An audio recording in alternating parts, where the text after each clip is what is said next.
Affairs Committee to order. I'm State Representative John Yates, Chairman. And we have one bill on the calendar today, and my good friend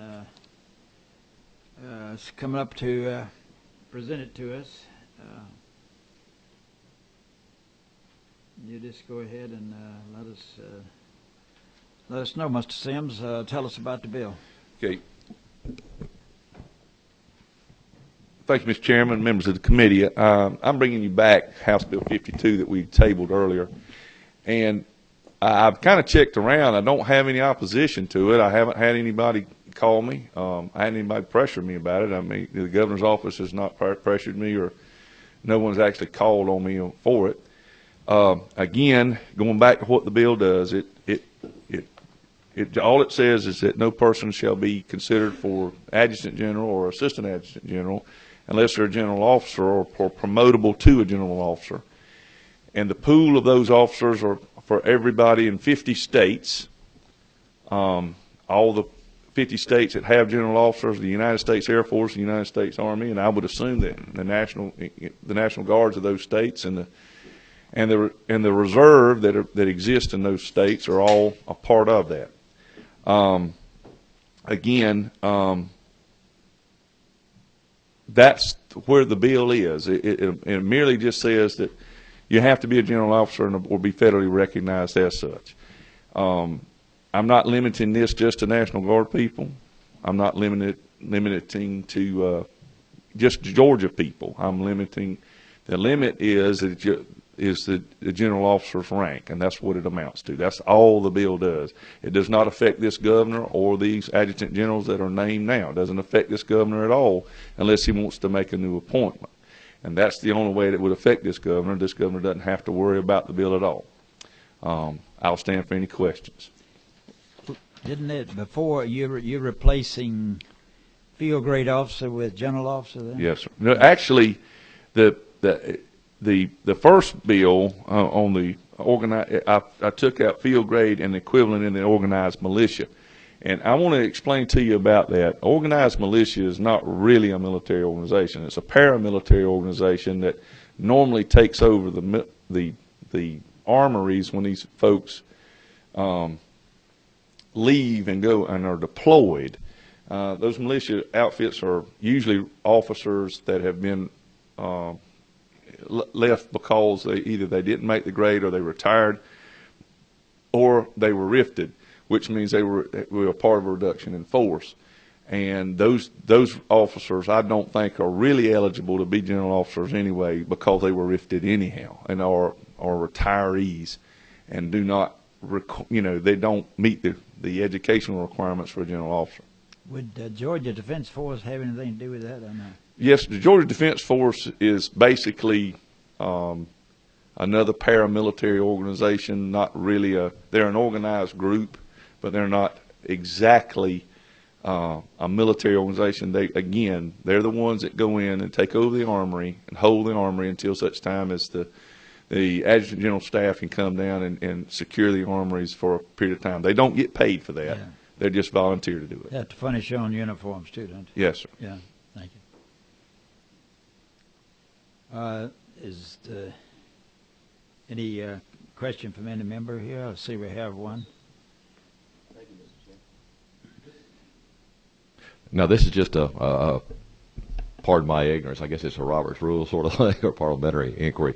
This bill was tabled before, isn't that correct, Chairman? Yes, sir. You have to kick it off the table. That was my question right there. Yeah. Do we have to take this off the table before we can discuss it? Do you have a motion to that? I'll move that we take the bill off the table so that we can discuss it. I'm sorry about that. I had a bill the other day that was not tabled, and we just continued working on it. I'm sorry about that. Okay.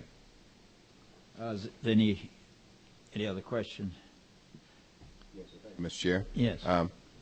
Representative Sims, typically, what is the tenure of an adjutant general? How long do they typically, what has been the typical timeline, a tenure for an adjutant general in the state of Georgia? They serve at the behest of the governor. Normally, it's the longevity of the governor is usually the longevity of the adjutant general.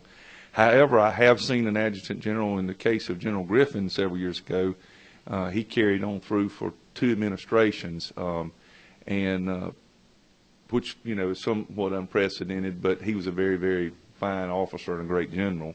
But he went on and he retired, I think, when Governor Barnes was elected, but he had served in Zell Miller and before Miller also. So I think he was nominated by the predecessor of Governor Miller.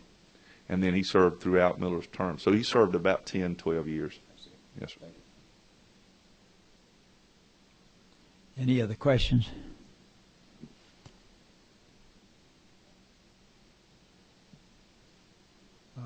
No questions. Thank you, sir. Is there any other people out there? The only comment I would like to make to the committee is this. I think you're doing the right thing by doing this. I think for general officers and for morale purposes, and also for the general welfare and the strength of the men and women that serve in the Georgia National Guard, both Air and Army. It is a very, very, very important job, and the mobilization of these forces is a very, very tedious and very. You have to be very, very smart, and you have to know the training mechanisms, and you've got to know and to evaluate the training of these soldiers and airmen. You have to know it, and in order to know that, you have to have the experience that goes along being a general officer. With that being said, I think we're doing ourselves and our servicemen and women a favor by doing this. Tell the committee what your service was during the war and what your reason for having this interest. Well, gentlemen, I served 16 years in the National Guard and the regular Army. I was a company commander 4 times. I have 2 combat commands. I'm a Citadel graduate. I came directly into the Army as a second lieutenant. I've been to I've been to the Army Basic Course, the Army Advanced Course, Command and General Staff College, and the CAS Cube Course. I was promotable to major when I retired. I did not do that. I actually retired from the National Guard at that time because I felt like it would be a conflict of interest for me to be a legislator and in the Guard at the same time. And another thing was I just did not have time to do both and try to have a job. It's just too hard to do. Doug Collins, who is now the congressman from up around Gainesville, he did it. I don't know how he did it. He was in the Coast Guard and the Coast Guard Reserve, and I don't know how Doug did it. And it was tough. And then I think that's right. Yeah, I think it was Coast Guard, maybe Naval Reserve. I can't remember. But he actually served while he was deployed while we were in session. So I used to say it'd be tough to do, and I just could not do both. And that's my contention is I serve with a lot of great men and a lot of great women. I just feel like this is the best way to serve our servicemen and women, and as a part of that, that's the reason I brought the bill. Thank you for your service here and in the Army. Thank you. Thank you, sir. You have anybody else out there wants to speak up for the bill? Yes, sure. I'd like to speak to the bill. Okay. All right. Nobody else for the bill right now? Thank you. Yes, sir. You are your National Guard friend there? Well, I'll speak first, and he's here also. All right, thank you.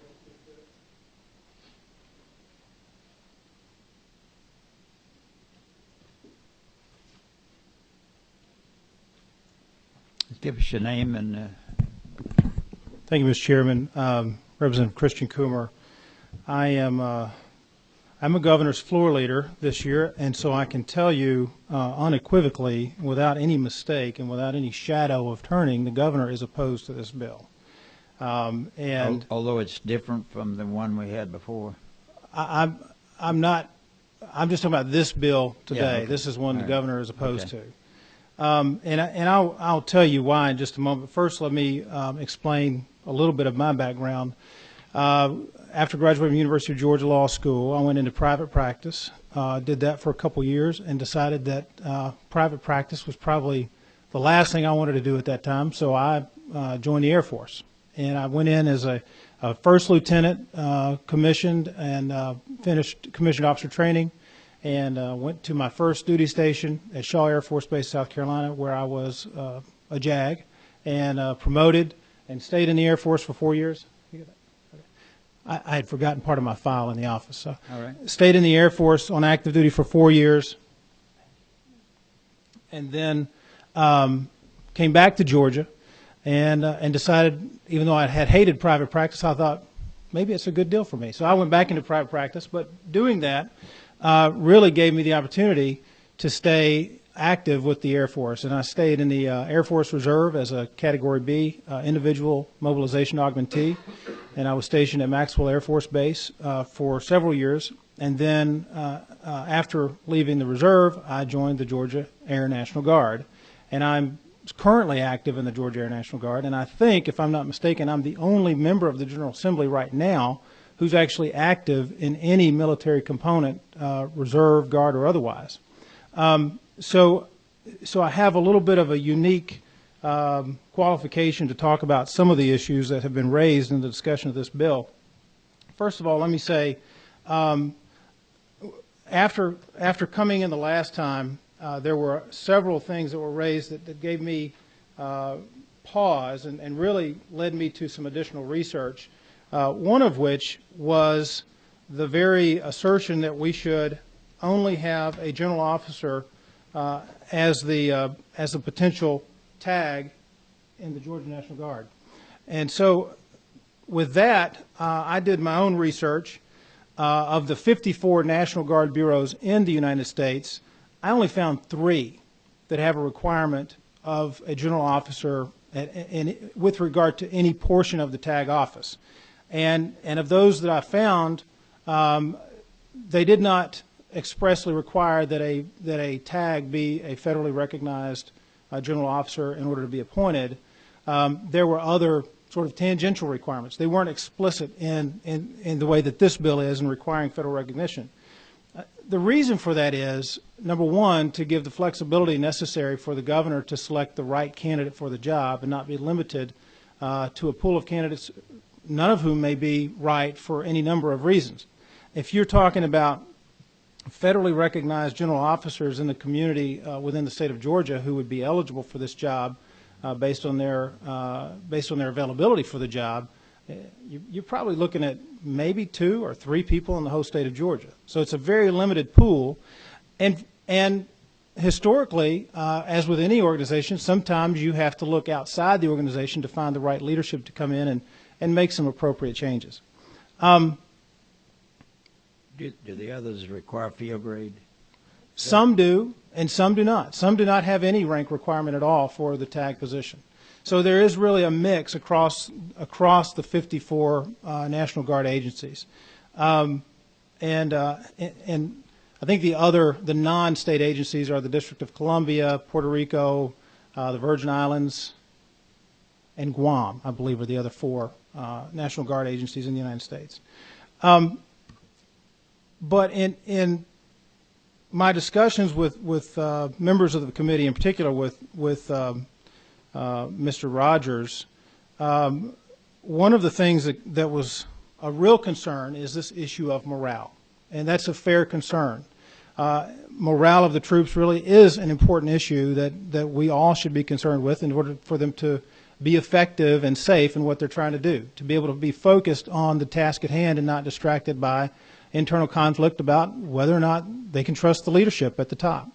And I can tell you anecdotally, because I'm involved in the organization and I drill with rank and file troops in the Georgia Air National Guard and in the Georgia Army National Guard. I'm in a joint billet, and I can tell you the morale of the folks that I work with, be it a limited selection, is high. They're folks who are ready to work, motivated to work, and are not concerned that their leadership is not effective and is not doing what's right for them. Now, that's the anecdotal piece. If you look at it from a more subjective analysis, you can, and Mr. Carlson, who's the Deputy Adjutant General for the Georgia National Guard, is here, and he'll speak to some other specific successes. But I think the number one success to talk about is what's happened in terms of where our troops have been and where they have come back since 2011, since the current tag took office or was appointed. And since 2011, we've had 583 troops mobilized and returned. Nobody was left anywhere. 583 mobilized and returned. We currently have 784 deployed or mobilized National Guard members. And without getting into too much of the detail, I do know that the Georgia Army National Guard is #1 for readiness in all of the 54 National Guard agencies. That's correct. And you'll hear some other examples of how the National Guard is currently successful. The reason I point out that is because there's been some discussion that perhaps a person who is not a federally recognized general in the armed forces is somehow less capable of producing good results as the head of a military agency. I just point to the facts as we know them, which are the successes that we've seen in the National Guard in the last several years. And the Guard being led by someone who was appointed who may not have fit within this particular definition. I really think what we're talking about is a solution in search of a problem. There is not a problem currently in the Georgia National Guard. The Georgia National Guard is better off today than it was 3 years ago. There's been substantial change in the National Guard that has been very beneficial for the state, for the agencies involved, and for the troops on the ground. And ultimately, if you pass this bill, this bill as written would require, if you read the exact language, it would require a 4-star general, a federally recognized 4-star general, to be the Adjutant General of the National Guard. Now, I know you could fix that by just adding a word or two in to make it clear that we're not talking about a general, a 4-star general. I mean, when you say general, there is only one rank of general, and that guy has 4 stars on his shoulder. So you could change that to be brigadier general, major general, lieutenant general, et cetera. But I point that out because I think you should consider the level of attention to detail that was given in this bill, and consider that there are people who are doing this every day because they're committed to it, and they need to know that we support what they're doing. They're not going to know that we support what they're doing when we second guess them with half-considered measures like this one. So, again, to be very clear, the Governor's Office is opposed to this bill. As a National Guard member, I'm opposed to this bill, and I hope the committee will not let the bill go forward. And I'm open to any questions. Clear this up for me. All the years I've been up here, I kind of understood that across the United States, Major General was somewhat considered the right rank for this. And well, I know we had the last governor I think he made the fellow Lieutenant General, and somebody told me that when he left the state, he had to take off a star. He was only a Major General. Is that true or not? I know that the National Guard Bureau regulation is that a tag, that is the state adjutant general for each National Guard agency, is a major general. Yeah. That's the appropriate rank. That's what I thought. And that rank goes with the position. So it is not uncommon to see a person who did not attain the rank of a general officer rank to be named as the tag. It is more likely than not that you're going to find a tag who was not at the federally recognized rank of a general officer at the time of his or her appointment. Yeah, but the governor make him a Major General is normal then.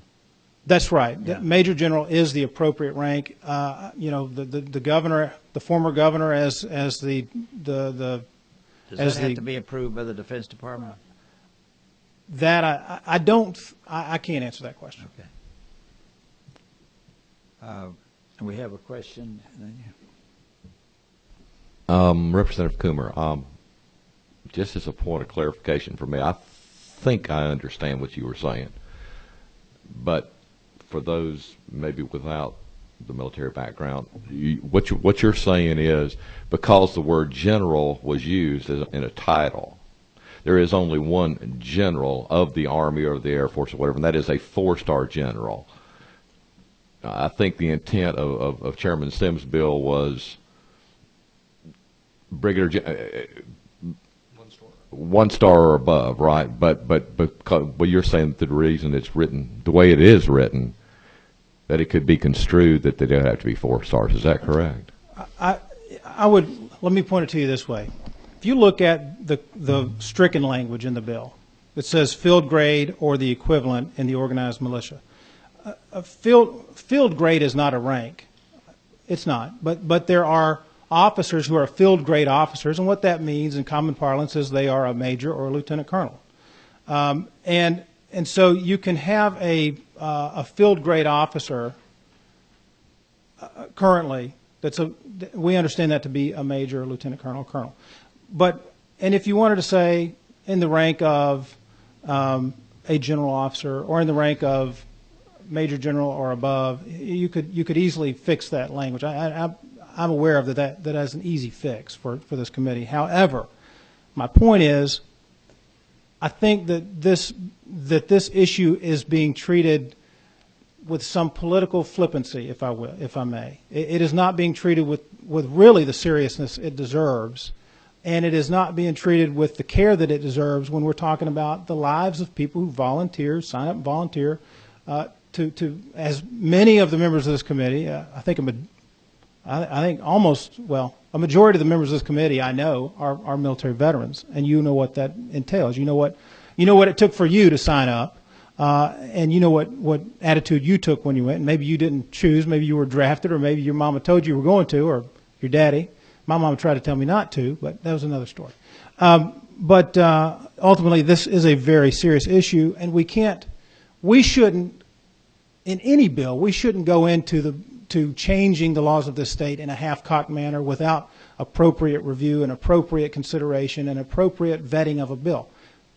We haven't heard from anybody other than the sponsor about why this change is necessary, why this change is good, and I would suggest it is because other people are not taking this seriously, because it has not been given the serious review and treatment that any bill should be given, especially one of this gravity.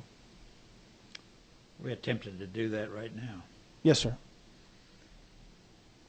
Any other questions? Yes, sir. Yes. Mr. Smith? Thank you, Mr. Chair. Excuse me, Representative Smith. Representative Coomer. Yes, sir. I'm just looking at the bill. Could you kind of explain about the political flippancy part? Right. What I'm saying there is, I looked at this bill, I looked at this language for 5 seconds when I realized there's a problem with the way this wording is. You can't, unless you intend for it to just be a 4-star general officer who is qualified to take that position, if that's your intent, then that's what you've got. But if your intent was that it would be a 1-star or above, then you've got language that doesn't meet the intent.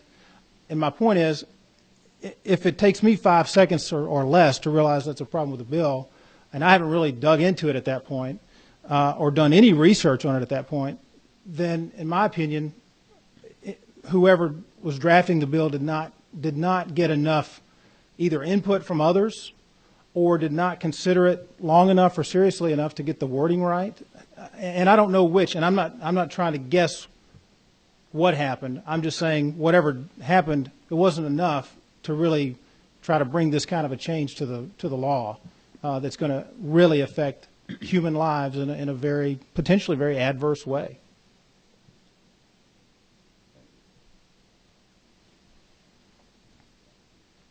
Any other questions? Thank you, sir. Thanks, sir. Mr. Carlson, did you want to speak on the bill? If it's the will of the committee, if there's more information you need, I do have some objective. I'm going to come up here.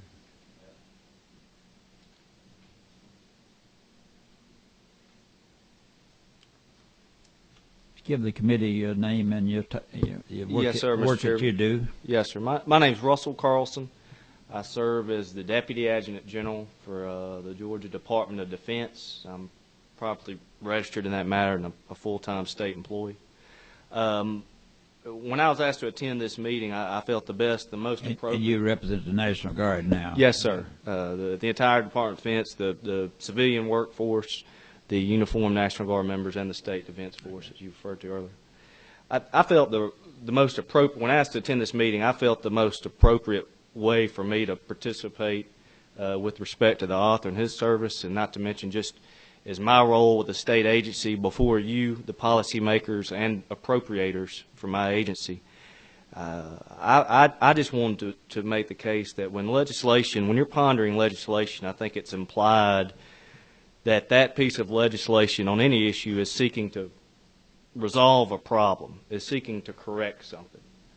So I just wanted to clarify that we feel there's been a continuity of ethical and effective leadership since October of 2011, when General Butterworth, General Gerard, and others took place.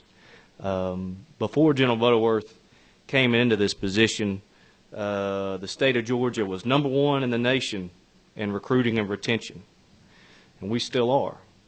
We were #1 in the nation, as Mr. Coomer spoke to, in medical readiness. We still are. In fact, we're the first organization in the history of the National Guard to attain the 90% readiness metric for the Army National Guard. The Air National Guard today is mobilized at a rate higher than it has been in 10 years. Again, metrics, just numbers. And the most important metrics that really matter, at the end of the day, what really matters, as the author referred to as mobilization being a complex thing, and I know it is, the metric that really matters is that since October of 2011, as Mr. Coomer alluded to, 583 Georgia Army National Guard members have mobilized, and 583 have returned. When the state of New York needed us in Superstorm Sandy, performing our disco rolls, we responded. When we have been on standby for the tornadoes in Adairsville, we were ready. Our number wasn't called, but we were in communication with Director English and ready. So from an oath standpoint, is the leadership of the National Guard taking its affairs seriously and performing for you, the policymakers, and for you, the citizens? And I say we are. I say we take it seriously. Sequestration hits tomorrow. It will hit tomorrow. That has 1,572 Georgia civilian employees in the crosshairs for furloughs or worse. There is an expected parking of airplanes. In fact, an Air Guardsman leadership earlier today said normally, just to keep the trains running on time, we're budgeted for 400 flying hours per month at this particular location. Next month, we're budgeted for 76. And this is real. We're taking it seriously. And it's y'all's decision on the passage of the bill. I respect whatever decision you make, but regardless of how this bill turns out, we have a lot of heavy lifting at the National Guard in the months ahead. We took an oath. We're going to continue to take it seriously. Our folks expect that of us, and you do too. So I just, again, objectively speaking, I thought it'd be invaluable to show that we are tracking things, we're aware of our metrics, and we take our job seriously, and appreciate the opportunity to serve. I don't think there's any doubt among any of our committee members of how much we respect our National Guard and what they've done over there, and certainly appreciate everything they've done and have no complaints about the job that has been done over there. Is any questions from anyone for Mr. Carlson? Mr. Chairman, may I rebut any? Pardon? May I have a chance to rebut at all? Yes, you can. No questions. Thank you, sir.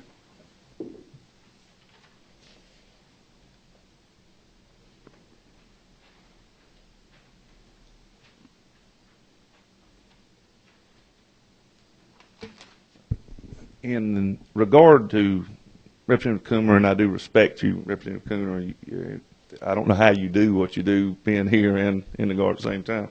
It's a tough thing. I didn't do that. I didn't choose to do that. I will tell you that I'm not flippant about this. There's nothing flippant about my intent. The general officer, basically, if you put the G and make it a capitalized G, that makes it general. That is a general, not the little g. But if you want to put brigadier general in there, I will be glad to. Brigadier general or higher, I don't have a problem with that. I'll even stand for colonel promotable. But what I'm asking you, and the pool, again, I'm not attacking the men that are serving today. This bill does not affect them. It won't affect them. It won't affect this governor. These folks are doing a fine job as far as I know, but I just feel that that a general officer should be the one that's considered. And the reason that you do that is you don't have captains running brigades. You don't have colonels running divisions. That's not the way it works. And the reason that doesn't work that way is because you have to have the experience and the educational level of training in order to evaluate that training and understand that you don't want to put somebody in harm's way unless they've got that kind of leadership and that kind of training. And in understanding that, that's what the tag does. And that's a very, very important job, and it takes a long time and a lot of work and a lot of experience and a lot of education in order to do that and become a general officer. And I would hope that any officer that was in the Army or in the Air Force or Navy or the Coast Guard or the Marine Corps any officer should strive to be that general officer. But in order to do that, he has to push those buttons. And those buttons are absolutely and positively necessary. If you've ever been in combat situation, you'll understand these things. That's why they don't put lieutenants in charge of divisions. They don't do that. That's not the way it works. To give you an example, you've got a head of state who is also not in a different country right now that they've made a general. Kim Jong-il, or whatever his name is, over there in North Korea. You think he's a general officer? I don't. I don't want anything to do with him. But I'm just saying that is the kind of issue that you run into when you're promoted beyond your range and beyond your scope of effectiveness or your I'm not saying that your ability to lead is compromised at any point or in any way, but your education and your experience level are not there. And those count for a lot when it comes down to leading troops and making the right decisions. Again, this bill says that you can go anywhere in any state, in any state, National Guard, Reserve, or regular Army or regular Air Force, and look at a general officer to come in and run the tag office. It doesn't require it to be a Georgia resident. It doesn't require it to be a South Carolina resident. It doesn't require any residency whatsoever. All it says is that it has to be a federally recognized general officer. And if you want to change that again to brigadier general, I would be glad to, stand for that amendment and would request you do it. If there is some kind of issue about the word general being not a capital letter versus a small letter. That is the only rebuttal that I have. I'll stand for any questions that you may have of me. Any questions from any member? Thank you, sir. Yes, sir.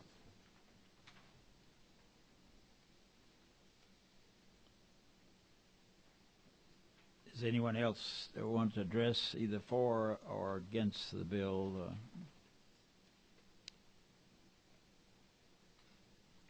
At this time, I'll entertain any motion that somebody might want to make.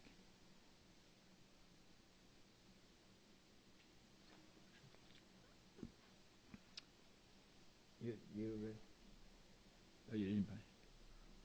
Oh, excuse me, I'm wrong row. I'm sorry. Thank you, Mr. Chairman. I'd just like to offer an amendment to LC 211956, if I may. All right. What is your amendment? On line 20, after the word general, insert officer. After on line 20. On line 20, after the word general, insert the word officer, so that it would read general officer in the armed forces. And what, and mind, what does that do to the? That makes it a generic understanding that we are referring to anybody who has reached the rank of general officer, which would entail all general ranks within the service. Any kind of general. Any kind of general, yes, sir. And also on line 43. No, I'll go in, yes, 43. I'll go in order then. 38, after the word general, insert the word officer. All right. And on line 43, after the word general, insert the word officer. And that is the extent of my amendment. What was the last heading? The last one was on line 43. Yeah. Is that all? That's all, yes, sir. Do you have a second of his proposal? It's been moved and seconded. All in favor of the amendment, raise your right hand. It's unanimous, I believe. The motion carries. Any other comments about any other change or anything? Do I have a motion for passage of the bill? So moved. Is there a second? Been moved and seconded. All in favor of the passage of the bill, raise your right hand. 1, 2, 3. So it's tied at 3 and 3. Is that correct? Y'all didn't vote. Wait a minute. Did you? She voted for, but So how many votes do you have for it? Give me the for it again. 3. How many opposed? So it's tied, right? I'll vote aye. Passed 4 to 3.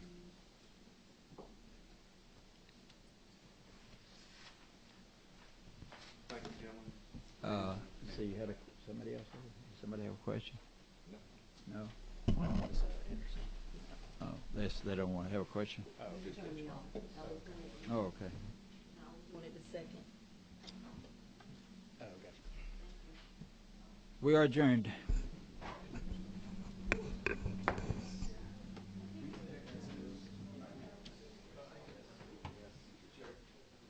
David, you clear what you got?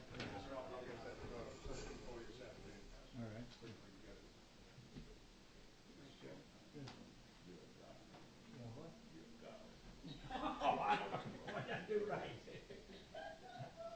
I don't think